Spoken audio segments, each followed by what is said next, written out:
പവിത്ര മാസങ്ങളിൽ ഒന്നാണ് മുഹറം. ഹിജ്റ വർഷത്തിൻ്റെ പ്രാരംഭം, യുദ്ധം നിഷിദ്ധമാക്കപ്പെട്ട ചതുർമാസങ്ങളിൽ ഒന്നാമത്തേത് എന്നീ വിശേഷതകൾ മുഹറം മാസത്തിനുണ്ട്. ചരിത്രപരമായ വലിയ പ്രാധാന്യമുള്ളതാണ് മുഹറം 10. വിശ്വപ്രസിദ്ധ പണ്ഡിതൻ ഇമാം ഗസാലി റളിയല്ലാഹു അൻഹു വിവരിക്കുന്നു, നിശ്ചയം ആശൂറ സംബന്ധമായി ധാരാളം തിരുവാക്യങ്ങൾ വന്നിട്ടുണ്ട്.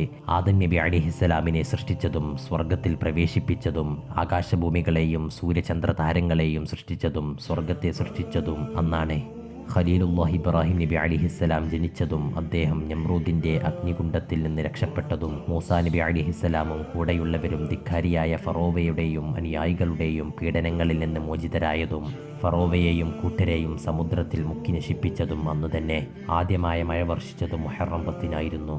ഫിറഔനിൻ്റെ നാശത്തിലൂടെ മൂസാ നബി അലിഹിസ്സലാമിന് ലഭിച്ച ആശ്വാസത്തിന് നന്ദിയായി മൂസാ നബി അലിഹിസ്സലാമും തുടർന്ന് യഹൂദികളും ആശൂറ ദിവസം നോമ്പനുഷ്ഠിച്ചു വന്നു.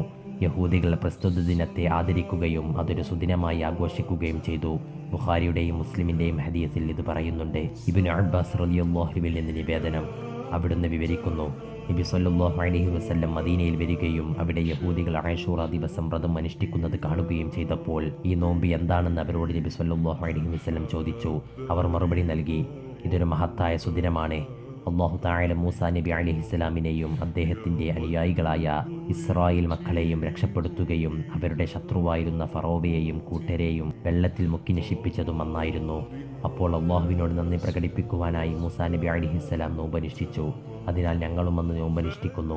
ഇത് കേട്ടപ്പോൾ നബി സല്ലല്ലാഹു അലൈഹി വസല്ലം പറഞ്ഞു, മൂസാ നബിയുമായി നിങ്ങളെക്കാൾ ബന്ധപ്പെട്ടവൻ ഞാനാണ്. അങ്ങനെ നബി സല്ലല്ലാഹു അലൈഹി വസല്ലം ആശൂറയിൽ നോമ്പനുഷ്ഠിക്കുകയും മറ്റുള്ളവരോട് നോമ്പനുഷ്ഠിക്കാൻ കൽപ്പിക്കുകയും ചെയ്തു.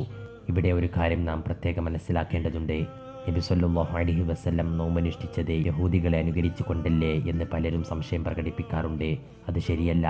മറ്റ് ചില കാരണങ്ങൾ കൊണ്ടായിരുന്നുവെന്നതാണ് യാഥാർത്ഥ്യം. ഇസ്ലാമിന് മുമ്പ് ജാഹിലിയത്തിൽ ഖുറൈശികൾ ആശൂറ ദിവസം നോമ്പെടുക്കുകയും ആ ദിവസത്തെ ആദരിക്കുകയും ചെയ്തു പോന്നിരുന്നുവെന്നും നബി സല്ലല്ലാഹു അലൈഹി വസല്ലമയും മക്കയിൽ വെച്ച് പ്രസ്തുത ദിവസം നോമ്പെടുത്തിരുന്നുവെന്നും ആയിഷ ബിബി റളിയല്ലാഹു അൻഹയിൽ നിന്ന് ഇമാം ബുഖാരി റളിയല്ലാഹു അൻഹുവും മുസ്ലിം റളിയല്ലാഹു അൻഹുവും മറ്റും ഉദ്ധരിച്ച ഹദീസുകളിൽ കാണാവുന്നതാണ്.